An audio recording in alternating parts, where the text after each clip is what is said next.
3 went to purgatory. ബാക്കി ഉണ്ടായിരുന്ന 32,997 പേരിൽ 3 പേർ ശുദ്ധീകരണ സ്ഥലത്തേക്ക് മാറ്റപ്പെട്ടു. ഈശോ മിശിഹായ്ക്ക് സ്തുതിയായിരിക്കട്ടെ.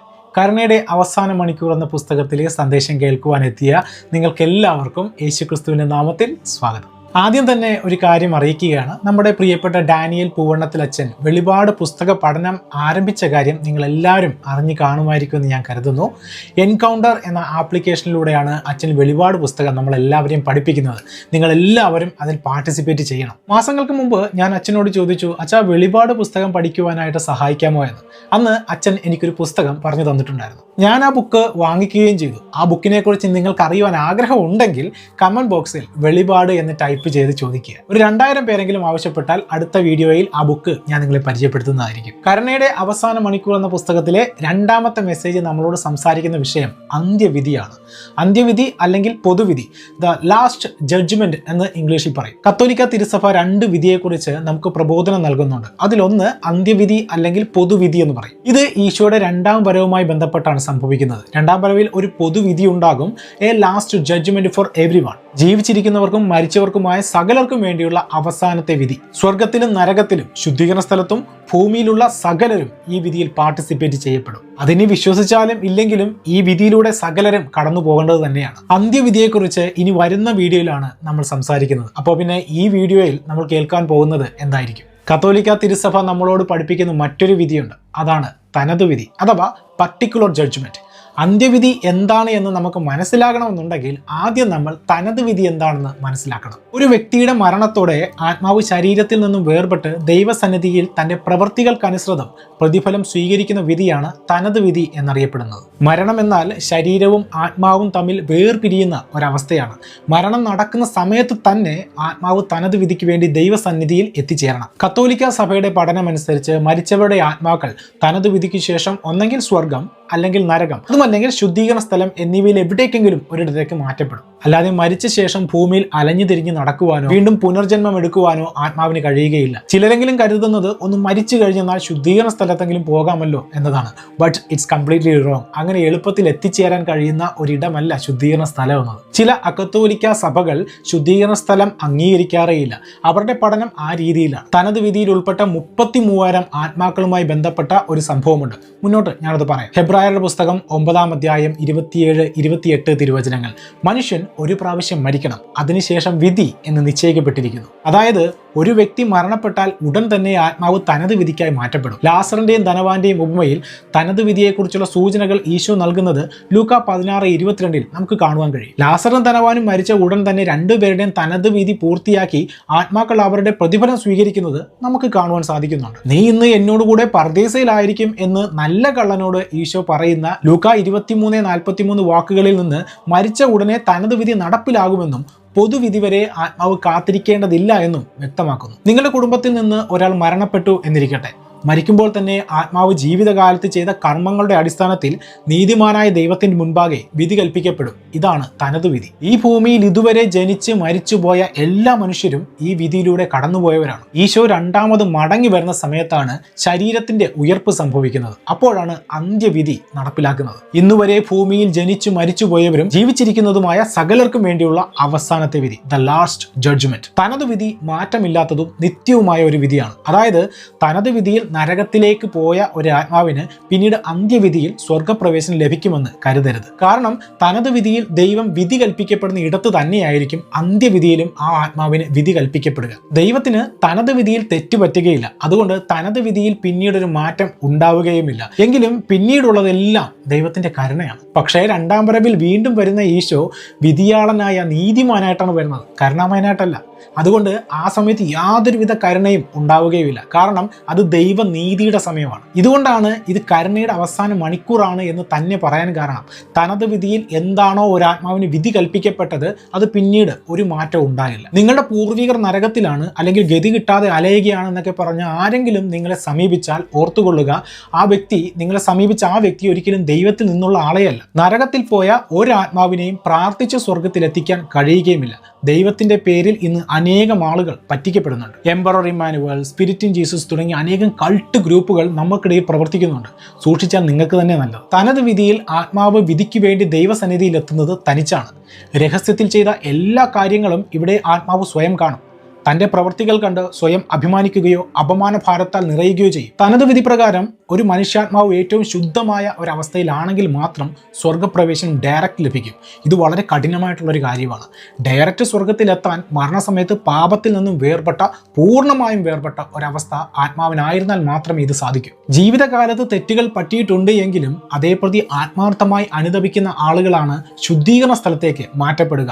പ്രത്യേകിച്ച് അവസാന മരണത്തിൻ്റെ ആ സെക്കൻഡിൽ എങ്ങനെയാണ് നമ്മുടെ ആത്മാവ് കടന്നു പോകുന്നത്, അത് വളരെ ഇമ്പോർട്ടൻ്റ് ആണ്. അൺഫോർച്ചുനേറ്റ്ലി മരണം വരുന്നത് പ്രതീക്ഷിക്കാത്തൊരു നേരത്തായതുകൊണ്ട് പലർക്കും അനുതപിക്കുവാൻ അവസാന സമയത്ത് പോലും സമയം കിട്ടാറില്ല. അങ്ങനെ അനുതപിക്കാത്തവരും പാപത്തിൽ മുഴുകിയവരുമായ സകലരും നരകത്തിലേക്ക് മാറ്റപ്പെടും. പിന്നെ കുമ്പസാരിക്കാം, ഇനിയും സമയമുണ്ടല്ലോ, എന്തായാലും ഈ പാപം ചെയ്തു, അതുകൊണ്ട് ഒരെണ്ണം കൂടി ചെയ്തേക്കാം, എന്നിട്ട് കുമ്പസാരിക്കാം എന്ന് കരുതി ജീവിതം നീക്കി വെച്ചവർക്ക് മുന്നിൽ പ്രതീക്ഷിക്കാത്ത നേരത്ത് മരണം അതിഥിയായി രംഗപ്രവേശനം ചെയ്യുന്നതോടെ അവരുടെ ആത്മാവ് നിത്യ നരകത്തിലേക്ക് തൂത്തെറിയപ്പെടും. സോഷ്യൽ മീഡിയ തുറന്നാൽ സകലതും തുറന്നു കാണിച്ച് ഉദ്ഘാടനവും മറ്റും ചെയ്തു കൂട്ടുന്ന സിനിമാ നടികളും ലൈക്കിനും ഷെയറിനും വേണ്ടി ശരീര പ്രദർശനം നടത്തി എന്ത് വൃത്തികേടും കാണിക്കുവാൻ മടിയില്ലാത്ത സോഷ്യൽ മീഡിയ ഇൻഫ്ലുവൻസർമാരും വാർത്തകൾ വളച്ചൊടിക്കുന്ന മാധ്യമ പ്രവർത്തകരും അധികാര ദുർവിനിയോഗം നടത്തുന്ന അഡ്മിനിസ്ട്രേറ്റർമാരും തുടങ്ങി സിനിമാക്കാരും രാഷ്ട്രീയക്കാരും ഉൾപ്പെടെ എന്തിന് വചനത്തെ വളച്ചൊടിച്ച് ദൈവത്തെ കച്ചവടം നടത്തുന്ന വചന പ്രഘോഷകരും വൈദികരും പാസ്റ്റർമാരും ഉൾപ്പെടെ അനുതപിക്കാതെ പാപത്തിൽ കൂപ്പുകുത്തി ജീവിക്കുന്ന ഒരു വലിയ കൂട്ടം ആളുകൾ സ്വർഗത്തിൽ പ്രവേശിക്കില്ല. 2 കൊറിന്തോസിന്റെ പുസ്തകം 5-ാം അധ്യായം 10-ാം തിരുവചനം. എന്തുകൊണ്ടെന്നാൽ ഓരോരുത്തരും തങ്ങളുടെ ശാരീരികതയിൽ ചെയ്തിട്ടുള്ള പ്രവൃത്തികൾക്ക് പ്രതിഫലം സ്വീകരിക്കുന്നതിന് നാം എല്ലാവരും ക്രിസ്തുവിന്റെ ന്യായാസനത്തിന് മുമ്പിൽ വരണം. തനത് വിധിയിൽ എത്തുന്ന ആത്മാവ് ആ സമയത്ത് എല്ലാം നോക്കിക്കാണുന്നത് വിധിയാളനായ ദൈവത്തിന്റെ കണ്ണുകളിലൂടെയാണ്. നിർമ്മലമായ ദൈവത്തിന്റെ കണ്ണുകളിലൂടെ നോക്കുമ്പോൾ സ്വന്തം ആത്മാവിന്റെ അവസ്ഥ ഓരോരുത്തർക്കും സ്വയം വ്യക്തമാവും. ആ സമയം ആരും കാണാതെ നമ്മൾ രഹസ്യത്തിൽ ചെയ്ത പല പാപങ്ങൾക്കും നമ്മൾക്കെതിരെ സാക്ഷ്യം നൽകുവാൻ നമ്മൾ പോലും പ്രതീക്ഷിക്കാത്ത പലരെയും നമ്മളവിടെ കണ്ടെന്നു വരാം. ഉദാഹരണത്തിന്, ആരും അറിയാത്ത വിധത്തിൽ രഹസ്യത്തിൽ തൻ്റെ ശാരീരിക അവയവങ്ങൾ ബോധപൂർവം കാണിച്ച് ആളുകളെ ആകർഷിക്കുന്ന ഒരു പെണ്ണ്. അവളത് ബോധപൂർവം ചെയ്തതാണെന്ന് അവൾക്കറിയാം. ഇത് കണ്ട് ആകർഷകനായി ആരും അറിയാതെ ഒരു മുറിയിൽ കടന്ന് സ്വയംഭോഗം ചെയ്യുന്ന ഒരു പുരുഷൻ. ഇവർ രണ്ടുപേരും പാപം ചെയ്തത് ആരും അറിഞ്ഞില്ല എന്നാണ് അവർ കരുതുന്നത്. എന്നാൽ അവർക്കെതിരെ സാക്ഷ്യം പറയാൻ ദൈവം അനുവദിച്ചാൽ എന്ത് സംഭവിക്കുമെന്ന് നിങ്ങൾക്കറിയാമോ? ഹബക്കൂക്കിന്റെ പുസ്തകം 2-ാം അധ്യായം 11-ാം തിരുവചനം. ഭിത്തിയിൽ നിന്ന് കല്ല് വിളിച്ചു പറയും, മേൽക്കൂരയിൽ നിന്ന് തുലാം മറുപടി പറയും. കർത്താവെ, ഇവൻ അല്ലെങ്കിൽ ഇവൾ ആ പാപം മനഃപൂർവ്വം ചെയ്തതാണ്, അത് ഞാൻ കണ്ടതാണ് എന്ന് പറയാൻ ദൈവം അനുവദിച്ചാൽ ആരൊക്കെ നമുക്കെതിരെ സാക്ഷ്യം പറയുമെന്ന് നമുക്ക് ചിന്തിക്കാൻ പറ്റുമോ? അങ്ങനെയാണെങ്കിൽ നമ്മളുടെ രഹസ്യങ്ങൾ മുഴുവൻ അറിയാവുന്ന നമ്മളുടെ മൊബൈൽ ഫോണിന്റെ കാര്യം ഒന്ന് ചിന്തിച്ചു നോക്കിയാലോ. തനത് വിധി നമ്മൾ ചിന്തിക്കുന്നതിലും എത്രയോ ഭീകരമാണ് എന്ന് നിങ്ങൾക്ക് മനസ്സിലാകുന്നുണ്ടോ? യൂദാസിന്റെ ലേഖനം 1-ാം അധ്യായം 9-ാം തിരുവചനം. പ്രധാന ദൂതനായ മിഖായേൽ മോശയുടെ ശരീരത്തെ ചൊല്ലി പിശാചിനോട് തർക്കിച്ചപ്പോൾ അവനെ കുറ്റപ്പെടുത്തി ഒരു നിന്ദാവചനം പോലും ഉച്ചരിക്കുവാൻ തുനിഞ്ഞില്ല. പിന്നെയോ കർത്താവ് നിന്നെ ശാസിക്കട്ടെ എന്ന് മാത്രം പറഞ്ഞു. അതായത് മോശയെ പോലും പിശാച് വെറുതെ വിട്ടില്ല. പിന്നെ നമ്മുടെ കാര്യം പറയണോ? അങ്ങനെയെങ്കിൽ ആർക്കാണ് രക്ഷയുണ്ടാവുക? ഈശോ പട്ടണങ്ങളിലും ഗ്രാമങ്ങളിലും എല്ലാം പഠിപ്പിച്ചുകൊണ്ട് ജെറുസലേമിലേക്ക് പോകുന്ന സമയത്ത് ഒരുവൻ വന്നിട്ട് ഈശോയോട് ചോദിക്കും, കർത്താവെ, രക്ഷ പ്രാപിക്കുന്നവർ ചുരുക്കമാണോ? നോക്കിക്കേ, 2000 വർഷങ്ങൾക്ക് മുമ്പ് യേശുവിന്റെ മുഖത്ത് നോക്കി ചോദിച്ച ചോദ്യമാണിത്. അതിനർത്ഥം ആ കാലത്ത് പോലും രക്ഷ പ്രാപിക്കുന്നവർ ചുരുക്കമായിരുന്നു എന്നല്ലേ? ഫോണില്ല, ഇന്റർനെറ്റ് ഇല്ല, ചാറ്റിംഗ് ഇല്ല, ഡേറ്റിംഗ് ഇല്ല. ഇങ്ങനൊരു കാലഘട്ടത്തിലെ ഒരു ചോദ്യമാണത്. ഇതിന് ഈശോ പറഞ്ഞ മറുപടി കേട്ടോണം. ഇടുങ്ങിയ വാതിലൂടെ പ്രവേശിക്കുവാൻ പരിശ്രമിക്കുവിൻ. ഈ ലോകത്തിന്റെ പല കാര്യങ്ങളും വേണ്ട എന്ന് ബോധപൂർവം നമ്മൾ തന്നെ തീരുമാനിക്കണം. ഞാനിപ്പോൾ സോഷ്യൽ മീഡിയയിൽ വീഡിയോ ചെയ്യുന്നത് കൊണ്ട് എനിക്കറിയാം, ഒരു വീഡിയോ പബ്ലിഷ് ചെയ്താൽ എത്ര പേരാണ് നെഗറ്റീവ് കമന്റ് പറയുന്നത്. ഞങ്ങൾ ഇതൊന്നും ഉപേക്ഷിക്കില്ല. നിങ്ങൾ ഈ ലോകത്തൊന്നും അല്ലേ ജീവിക്കുന്നത്? ഇത് 2026 നിങ്ങൾക്ക് വട്ടാണ്. എത്രയോ വേക്കപ്പ് കോളാണ് ഇവരെല്ലാവരും നഷ്ടമാക്കിക്കൊണ്ടിരിക്കുന്നത്. അവർക്ക് ഇടുങ്ങിയ വഴിയിലൂടെ നടക്കുവാൻ താല്പര്യമില്ല. എന്നിട്ട് അവർ പറയുന്നതോ ഞങ്ങൾക്ക് സ്വർഗത്തിൽ എത്തണമെന്ന്. തുടർന്ന് ഈശോ പറയുന്നത് അനേകം പേർ പ്രവേശിക്കുവാൻ ശ്രമിക്കും. അതായത് ഒത്തിരി ആളുകൾ സ്വർഗത്തിൽ എത്തുവാൻ പരിശ്രമിക്കും, പക്ഷേ നടക്കില്ല എന്ന്. ദൈവവചനം കച്ചവടം ചെയ്യുന്നവരും ദൈവവേലയിൽ അവിശ്വസ്തത കാണിക്കുന്നവരും ദൈവബലിയിൽ പൂർണ്ണമായ കമ്മിറ്റ്മെന്റ് കാണിക്കാത്തവരും ദൈവത്തിന്റെ പേരിൽ പോലും സോഷ്യൽ മീഡിയയിൽ വ്യാജ പ്രബോധനങ്ങൾ നൽകുന്നവരും എല്ലാം ഈ ഇടുങ്ങിയ വാതിലൂടെ പ്രവേശിക്കുവാൻ ശ്രമിക്കുന്നവരാണ്. കർത്താവ് എന്നോട് സംസാരിച്ചു, കർത്താവ് എനിക്ക് ദർശനം തന്നു, കർത്താവ് എന്നോട് അങ്ങനെ പറഞ്ഞു ഇങ്ങനെ പറഞ്ഞു എന്ന വ്യാജ പേരിൽ എത്ര വ്യാജ പ്രബോധകരാണ് കർത്താവിനെ കച്ചവടം ചെയ്യുന്നത്. എന്നാൽ അവർക്ക് സാധിക്കുകയില്ല. ഇതാരായി പറയുന്നത്? സാക്ഷാൽ യേശു ക്രിസ്തു. ഇനി ഞാൻ പറയാൻ പോകുന്നത് അല്പം സീരിയസ് ആയ കാര്യമാണ്. ചിലരെങ്കിലും ഇത് ഭയപ്പെടുത്തിയേക്കാം. നോഹയുടെ കാലഘട്ടം നിങ്ങൾക്ക് എല്ലാം അറിയാം. എത്ര പേരാണ് പെട്ടകത്തിൽ പ്രവേശിച്ചത്? മുഴുവൻ മനുഷ്യവർഗവും വെള്ളപ്പൊക്കത്തിൽ മുങ്ങി മരിച്ചപ്പോൾ പെട്ടകത്തിനുള്ളിൽ പ്രവേശിച്ച 8 പേർ മാത്രമേ രക്ഷിക്കപ്പെട്ടിട്ടുള്ളൂ. ഈജിപ്തിൽ നിന്ന് പുറപ്പെട്ടതിന് ശേഷം ചെങ്കടലും മരുഭൂമിയും കടന്ന 4 ദശലക്ഷം ഇസ്രായേലിൽ 2 ഹെബ്രായർ മാത്രമാണ് വാഗ്ദത്ത ദേശത്ത് പ്രവേശിച്ചത്. സോദോം ഗൊമോറയിൽ സ്വർഗത്തിൽ നിന്നിറങ്ങിയ അഗ്നിയും ഗന്ധകത്തിന്റെ നടുവിൽ നിന്ന് 4 പേർ മാത്രമാണ് രക്ഷപ്പെട്ടത്. അപ്പോൾ രക്ഷിക്കപ്പെടുന്നവരുടെ എണ്ണം നശിച്ചു പോകുന്നവരെക്കാൾ കൂടുതലാണോ അതോ കുറവാണ്? ദൈവത്തിന്റെ ന്യായവിധിയെക്കുറിച്ചുള്ള ഒരു ഭയഭക്തി നിങ്ങളിൽ ഉളവാക്കുവാൻ ഇനി പറയുന്ന 33,000 പേരുടെ തനത് വിധിയുടെ സംഭവം നിങ്ങളെ സഹായിക്കുമെന്ന് ഞാൻ പ്രതീക്ഷിക്കുന്നു. റോമിലെ സെന്റ് ബൊണാവെഞ്ചർ ആശ്രമത്തിൽ ജീവിച്ചിരുന്ന അതിപരിശുദ്ധനായ ഫ്രാൻസിസ്കൻ സന്യാസിയായിരുന്നു വിശുദ്ധ ലിയാനോഡ്. സഭയുടെ ചരിത്രത്തിലെ ഏറ്റവും മികച്ച മിഷണറിമാരിൽ ഒരാളായിരുന്നു അദ്ദേഹം. പള്ളിയുടെ ഉള്ളിൽ ഉൾക്കൊള്ളുവാൻ കഴിയാത്ത അത്ര വിശ്വാസികൾ എത്തുമ്പോൾ നഗരചതുരത്തിൽ ആയിരങ്ങളെ അഭിസംബോധന ചെയ്ത് അദ്ദേഹം പ്രസംഗിക്കുമായിരുന്നു. അദ്ദേഹത്തിന്റെ 75ാമത്തെ വയസ്സിൽ അദ്ദേഹം സ്വർഗ സമ്മാനത്തിനായി വിളിക്കപ്പെട്ടു. അദ്ദേഹത്തിന്റെ ഏറ്റവും പ്രശസ്തമായ പ്രസംഗങ്ങളിൽ ഒന്നാണ് രക്ഷിക്കപ്പെടുന്നവരുടെ ചുരുങ്ങിയ എണ്ണം, അഥവാ the little number of those who are saved. ഇത് ഇംഗ്ലീഷിലാണ് ഈ പ്രസംഗമുള്ളത്.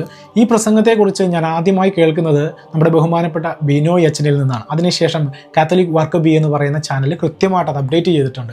വിശുദ്ധ ലിയാനോട് പാപികളെ മാനസാന്തരപ്പെടുത്തുവാൻ ഏറ്റവും കൂടുതൽ ഉപയോഗിച്ചിരുന്നതും ഈ ഒരു പ്രസംഗമാണ്. AD 1700കളിൽ അദ്ദേഹം നടത്തിയ പ്രസംഗത്തിലെ ഒരു പ്രധാന കാര്യമാണ് 33,000 ആത്മാക്കളുടെ തനത് വിധി. AD 1300കളിൽ ജീവിച്ചിരുന്ന വിശുദ്ധ വിൻസെന്റ് ഫെററിൽ നിന്നുള്ള വിവരണമാണ് ഈ തനത് വിധിയുടെ രഹസ്യം. അതായത് ഈ തനത് വിധി നടന്ന കാലഘട്ടം എന്നത് AD 1300കളാണ്. വിശുദ്ധ വിൻസെന്റ് ഫെററിന്റെ കാലഘട്ടത്തിൽ ലിയോണിലെ ഒരു ആർച്ച് ഡീക്കൺ തന്റെ ചുമതലകളെല്ലാം ഉപേക്ഷിച്ച് തപസ് ചെയ്യുവാൻ മരുഭൂമിയിലേക്ക് പിൻവാങ്ങി. ഈ സമയങ്ങളിൽ അദ്ദേഹത്തിന്റെ ബിഷപ്പ് വളരെ തീഷ്ണതയോടെയും ആഗ്രഹത്തോടെയും തനത് വിധി എങ്ങനെയായിരിക്കും സംഭവിക്കുന്നത് എന്നറിയുവാൻ ആഗ്രഹിച്ച് നിരന്തരമായി പ്രാർത്ഥിച്ചുകൊണ്ടിരിക്കുകയായിരുന്നു. അങ്ങനെ കുറച്ച് നാളുകൾക്കുള്ളിൽ തന്നെ മരുഭൂമിയിൽ വെച്ച് ആ ആർച്ച് ഡീക്കൻ മരണപ്പെട്ടു. തന്റെ പ്രാർത്ഥനയിൽ മുഴുകിയിരുന്ന ബിഷപ്പിന് മുമ്പിൽ ആ മരണമടഞ്ഞ ആർച്ച് ഡീക്കൻ പ്രത്യക്ഷപ്പെട്ടു പറഞ്ഞു, മോൺസിഞ്ഞോർ, നിങ്ങളുടെ പ്രാർത്ഥനയ്ക്ക് ഉത്തരം നൽകുവാൻ ദൈവം എന്നെ നിയോഗിച്ചിരിക്കുന്നു. ഞാൻ മരുഭൂമിയിൽ വെച്ച് നിത്യസമ്മാനത്തിനായി വിളിക്കപ്പെട്ടു. എനിക്കൊപ്പം വിശുദ്ധ ബെർണാഡും ഉണ്ടായിരുന്നു. ഞങ്ങളുടെ വിധിയിൽ പങ്കെടുത്തത് ലോകത്തിന്റെ വിവിധ ഭാഗങ്ങളിൽ നിന്നും, രാജ്യങ്ങളിൽ നിന്നും,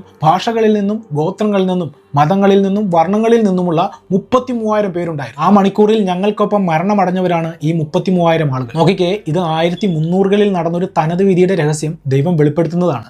ആമോസിന്റെ പുസ്തകം 3-ാം അധ്യായം 7-ാം തിരുവചനം, ദൈവമായ കർത്താവ് തന്റെ ദാസന്മാരായ പ്രവാചകന്മാർക്ക് തന്റെ രഹസ്യങ്ങൾ വെളിപ്പെടുത്താതെ ഒന്നും ചെയ്യുകയില്ല. ഒരൊറ്റ വിധിയിൽ പങ്കെടുത്ത ആത്മാക്കളുടെ എണ്ണമാണ് ഈ 33,000. നിങ്ങൾ ഈ വീഡിയോ കേട്ടുകൊണ്ടിരിക്കുമ്പോൾ തന്നെ അനേകം ആളുകൾ ലോകത്തിന്റെ പല ഭാഗങ്ങളിൽ മരിക്കുന്നുണ്ട്. ജാതിയും മതവും ഭാഷയും ഗോത്രവും നിറവും നോക്കാതെ എല്ലാവരും ഈ തനത് വിധിയിൽ പങ്കുചേർന്നിരിക്കണം. ജീവിച്ചിരിക്കുമ്പോൾ ഇവർക്കെല്ലാം ദൈവം ഒരവസരം നൽകിയതാണ്. പക്ഷേ അത് കേൾക്കാതിരുന്നവർക്ക് എന്താണ് സംഭവിക്കുന്നതെന്ന് ഇനി മുമ്പോട്ട് കണ്ടോണം. നിങ്ങളൊരു കുടുംബത്തിൽ ജനിച്ചു. ആ കുടുംബത്തിന്റെ കുടുംബ പേരിൽ അഹങ്കരിക്കുന്ന എത്ര പേരാണുള്ളത്?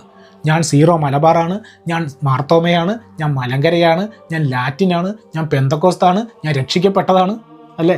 പക്ഷെ മരിച്ചു കഴിഞ്ഞാൽ മനസ്സിലാകും ഇതൊന്നും നിന്നെ തനത് വിധിയിൽ നിന്ന് രക്ഷിക്കാൻ കൂട്ടിന് വരില്ലെന്ന്. വിശുദ്ധ വിൻസെന്റ് ഫെറർ നൽകുന്ന വിവരണം ഇങ്ങനെയാണ്. ആർച്ച് ഡീക്കൻ മരിച്ചപ്പോൾ തന്നെ വിശുദ്ധ ബെർണാഡ് മരിച്ചു. ലോകത്തിന്റെ വിവിധ ഭാഗങ്ങളിൽ നിന്നുള്ള 33,000 ആളുകൾ മരിച്ച് തനത് വിധിക്ക് വേണ്ടി കാത്തു നിൽക്കുകയാണ്. ഈ ഡീക്കൻ ആർച്ച് ബിഷപ്പിനോട് പറയുന്നതാണ്, monsignor, that at the very hour I passed away 33,000 people also died. ഞാൻ മരിച്ച അതേ മണിക്കൂറിൽ 33,000 പേരാണ് മരണപ്പെട്ടത്. Out of this number Bernard and myself went up to heaven without delay. ഈ 33,000 ആളുകളിൽ നിന്ന് ഞാനും വിശുദ്ധ ബെർണാഡും തനത് വിധി കഴിഞ്ഞപ്പോൾ തന്നെ ഒട്ടും താമസിക്കാതെ സ്വർഗത്തിലേക്ക് എടുക്കപ്പെട്ടു. 3 went to purgatory. ബാക്കി ഉണ്ടായിരുന്ന 32,997 പേരിൽ 3 പേർ ശുദ്ധീകരണ സ്ഥലത്തേക്ക് മാറ്റപ്പെട്ടു. എത്ര പേരാണ് ശുദ്ധീകരണ സ്ഥലത്തേക്ക്? 3 പേർ മാത്രം.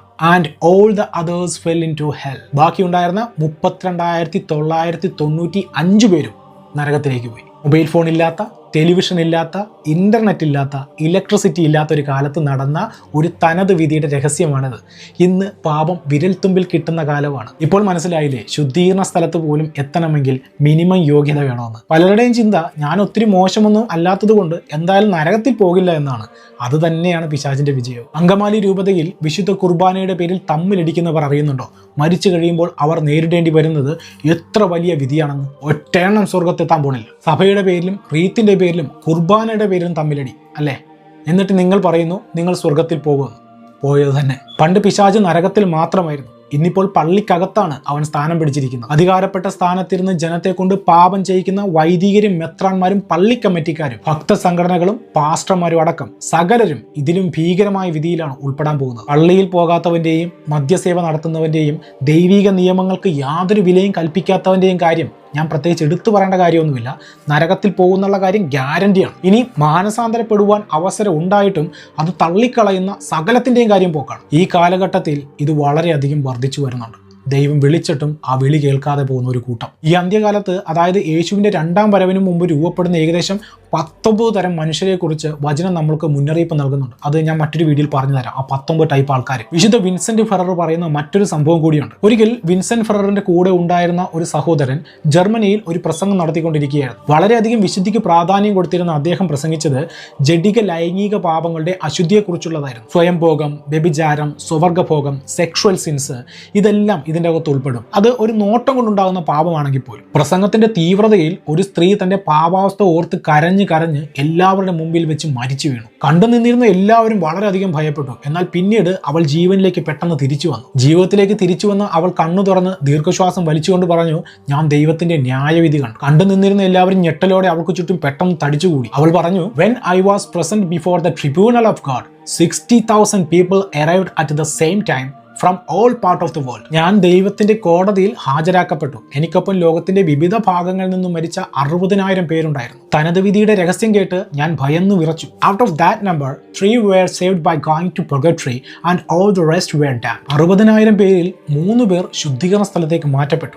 ബാക്കി ഉണ്ടായിരുന്നവർക്ക് സ്വർഗമോ നരകമോ എന്നറിയാൻ ഞാനും ആകാംക്ഷയോടെ കാത്തിരുന്നു. അപ്പോഴാണ് ഞാൻ ഭൂമിയിലേക്ക് തിരികെ പോകണമെന്നും ഞാൻ മരിച്ചിട്ടില്ല, ഈ ന്യായവിധി കാണുവാൻ ദൈവം എന്നെ തെരഞ്ഞെടുത്തതാണ് എന്ന് ഞാൻ അറിയുന്നത്. പക്ഷേ 60,000 പേരുടെ ആ ന്യായവിധിയിൽ ആരും സ്വർഗത്തിൽ പ്രവേശിച്ചില്ല. ശുദ്ധീകരണ സ്ഥലത്തേക്ക് പോയ 3 പേർ ഒഴികെ സകലരും നരകത്തിലേക്ക് പോയി. നോക്കിക്കേ, വിൻസെന്റ് ഫെറർ ജീവിച്ചിരുന്ന 1300കളിലെ ഒരു സംഭവമാണിത്. ഇന്റർനെറ്റും മൊബൈൽ ഫോണും ഒന്നുമില്ലാത്ത ഇന്നത്തെ കാലത്തെ അപേക്ഷിച്ച് ലോക ജനസംഖ്യയും പാപത്തിന്റെ കടന്നുകയറ്റവും നന്നേ കുറവായിരുന്ന ഒരു കാലഘട്ടത്തിലെ അവസ്ഥ ഇതാണെങ്കിൽ ഇന്നത്തെ കാലഘട്ടം എത്രത്തോളം അപകടകരമായിരിക്കും. വിശുദ്ധ അൽഫോൺസ് ലിഗോരിയുടെ പ്രിപ്പറേഷൻ ഫോർ ഡെത്ത് എന്ന പുസ്തകത്തിൽ പറയുന്നത് രക്ഷിക്കപ്പെടുന്നവരുടെ എണ്ണം വളരെ കുറവാണ്.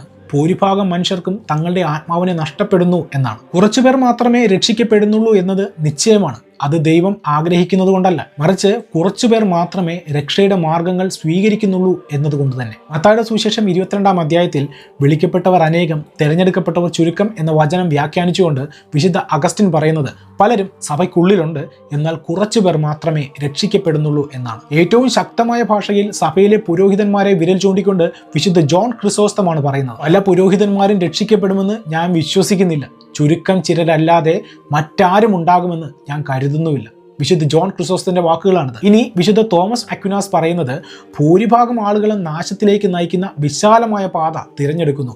ജീവനിലേക്ക് നയിക്കുന്ന ഇടുങ്ങിയ വഴിയിലൂടെ ചുരുക്കം ചിലർ മാത്രമേ നടക്കുന്നുള്ളൂ എന്നാണ്. തനത് വിധിയുടെ ഈ രഹസ്യങ്ങൾ നമ്മൾ കരുതുന്നതിലും എത്രയോ ആഴമേറിയതാണ്. പ്രൊട്ടസ്റ്റന്റ് പഠനങ്ങളുടെ മറവിൽ അനേകം ആളുകളെ അന്ധമാക്കുന്ന അനേകം പഠനങ്ങളുണ്ട്. മരിച്ചാൽ ഒന്നെങ്കിൽ സ്വർഗം അല്ലെങ്കിൽ നരകം. അതിന് അവർ ചോദിക്കുന്നത് നിങ്ങൾ രക്ഷിക്കപ്പെട്ടതാണോ എന്ന ചോദ്യമാണ്. ഈ ചോദ്യം ചോദിക്കുന്ന ഒരാൾക്കെങ്കിലും അതിന്റെ അർത്ഥം കൃത്യമായിട്ട് അറിഞ്ഞിരുന്നെങ്കിൽ. നൈജീരിയ സ്വദേശിയായ ഒരു പെന്തക്കോസ്ത പാസ്റ്റർ ആയിരുന്നു അൽഫോൺസസ് ഒക്കെക്കെ. പക്ഷേ ഇന്ന് അദ്ദേഹം ഒരു കത്തോലിക്ക വിശ്വാസിയാണ്. അൽഫോൺസസ് ഒക്കെക്കെ ഗുരുതരമായ ഒരു അസുഖം ബാധിച്ച് ഒരിക്കൽ മരണപ്പെട്ടു.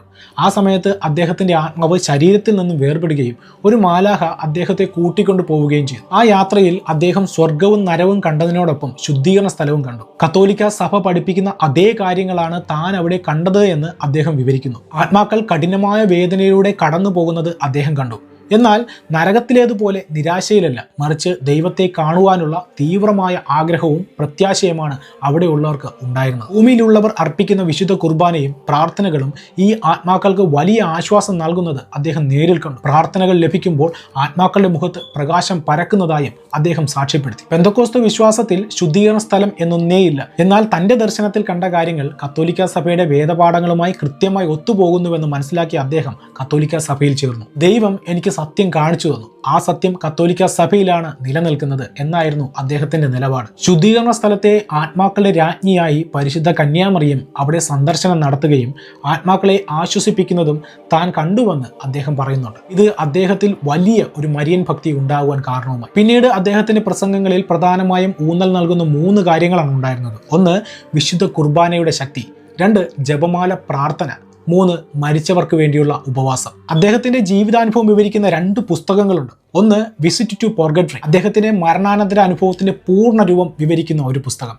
2ാമത്തത് ദ റിയാലിറ്റി ഓഫ് പോർഗട്രി, ഒരു പ്രൊട്ടസ്റ്റന്റ് പാസ്റ്റർ എങ്ങനെ കത്തോലിക്ക വിശ്വാസത്തിലേക്ക് ഈ ഗൂഢമായ സത്യം തിരിച്ചറിഞ്ഞു എന്നതിനെക്കുറിച്ചുള്ള വിവരണങ്ങളാണ് ഈ പുസ്തകത്തിലുള്ളത്. ഈ അടുത്ത കാലത്ത് പ്രൊട്ടസ്റ്റന്റ് വിശ്വാസത്തിൽ നിന്ന് കത്തോലിക്ക വിശ്വാസം സ്വീകരിച്ച വ്യക്തിയാണ് brother Sajith Joseph. John Henry Newman, Scott Hahn, K Chesterton തുടങ്ങിയ ധാരാളം പ്രശസ്തരായ വ്യക്തികൾ പിന്നീട് പെന്തക്കോസ്ത സഭാ വിശ്വാസം ഉപേക്ഷിച്ച് കത്തോലിക്ക വിശ്വാസത്തിന്റെ ഭാഗമായവരാണ്. 2023 ശേഷം പെന്തക്കോസ്ത സഭാ വിശ്വാസം ഉപേക്ഷിച്ച് കത്തോലിക്ക വിശ്വാസം സ്വീകരിക്കുന്ന പാസ്റ്റർമാരുടെയും വിശ്വാസികളുടെ എണ്ണം ക്രമാതീതമായി വർദ്ധിച്ചിട്ടുണ്ട്. Anyway, come to the topic. തനത് വിധിയിൽ നമുക്കായി ദൈവം അനുവദിച്ച് നൽകിയിട്ടുള്ള കൂദാശകളും ദണ്ഡവിമോചനങ്ങളും എത്രത്തോളം നമ്മൾ സ്വീകരിച്ചു എന്നത് വളരെ പ്രധാനപ്പെട്ട ഒരു കാര്യമാണ്. പക്ഷേ ഈ കൂദാശകളും ദണ്ഡവിമോചനങ്ങളും പാരമ്പര്യ കൈവപ്പ് ശുശ്രൂഷയുടെ പരികർമ്മങ്ങളും കത്തോലിക്ക സഭയിൽ മാത്രമാണുള്ളത്. അല്ലാതെ 300-400 വർഷം മുമ്പ് രൂപപ്പെട്ട പ്രൊട്ടസ്റ്റന്റ് സഭകളിലല്ല. ഒരു കത്തോലിക്ക വിശ്വാസിയും ഒരു പ്രൊട്ടസ്റ്റന്റ് വിശ്വാസിയും മരിച്ച് തനത് വിധിയിൽ നിൽക്കുമ്പോൾ പ്രൊട്ടസ്റ്റന്റ് വിശ്വാസിക്ക് നേരിടേണ്ടി വരുന്ന വിധിയിൽ നിന്നും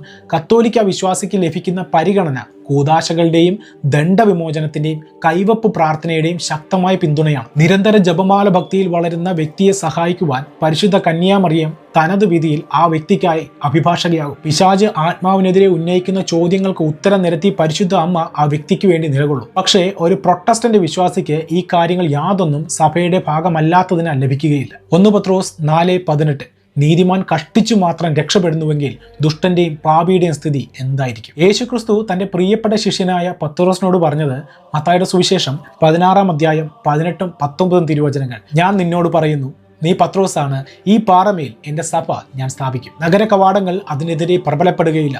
സ്വർഗരാജ്യത്തിന്റെ താക്കോലുകൾ നിനക്ക് ഞാൻ തരും. നീ ഭൂമിയിൽ കെട്ടുന്നതെല്ലാം സ്വർഗത്തിലും കെട്ടപ്പെട്ടിരിക്കും. നീ ഭൂമിയിൽ അഴിക്കുന്നതെല്ലാം സ്വർഗത്തിലും അഴിക്കപ്പെട്ടിരിക്കും. അതിനുശേഷം മറ്റൊന്നുകൂടി പറഞ്ഞു. യോഹന്നാന്റെ സുവിശേഷം 21-ാം അധ്യായം 17-ാം തിരുവചനം, എൻ്റെ കുഞ്ഞാടുകളെ മേയ്ക്കുക. ഇത് പത്രോസിനോട് പറഞ്ഞ കാര്യമാണ്. 1 അല്ല 2 അല്ല 3 തവണയാണ് പറഞ്ഞത്. പഴയ എഴുത്തുകളുടെ ശൈലിയിൽ ഒരു കാര്യം 2 തവണ ആവർത്തിച്ചാൽ അത് കൂടുതൽ ആധികാരികമാണ് എന്നാണ് അതിൻ്റെ അർത്ഥം. അതുകൊണ്ടാണ് മത്തായി 18:16 സഹോദരൻ തെറ്റ് ചെയ്താൽ 2 സാക്ഷികളെയും കൂട്ടിച്ചെന്ന് പറയുക എന്ന് വചനം നമുക്ക് പ്രബോധനം നൽകുന്നത്. പക്ഷേ ഇവിടെ 3 പ്രാവശ്യമാണ് സാക്ഷാൽ യേശുക്രിസ്തു തന്നെ സഭയെ പത്രോസിന് ഭരമേൽപ്പിക്കുന്നത്. പത്രോസ് മുതൽ ലിയോ 14-ാമൻ മാർപ്പാപ്പ വരെ ആ ചരിത്രം തുടർന്നുകൊണ്ടേയിരിക്കുകയാണ്. യഥാർത്ഥ സത്യസഭ യേശുക്രിസ്തുവിനാൽ സ്ഥാപിതമായ പത്രോസ് എന്ന പാറമേൽ പണിത സഭ. യേശുക്രിസ്തുവിനെ ആർക്കും സ്വന്തമാക്കാം. അതിനെ ജാതിയും മതവും വർണ്ണവും യാതൊന്നും പ്രശ്നമല്ല. പക്ഷേ അവൻ വാഗ്ദാനം ചെയ്ത നിത്യജീവൻ വേണമോ, അത് സ്വന്തമാക്കണമോ, എങ്കിൽ അവൻ പണിത വീട്ടിൽ തന്നെ വരണം. കേൾക്കാൻ ചെവിയുള്ളവൻ കേൾക്കട്ടെ. ഈശോ മിശിഹായ്ക്ക് സ്തുതിയായിരിക്കട്ടെ. ആമേൻ. Ave Maria. ശാലോം അലൈക്കും.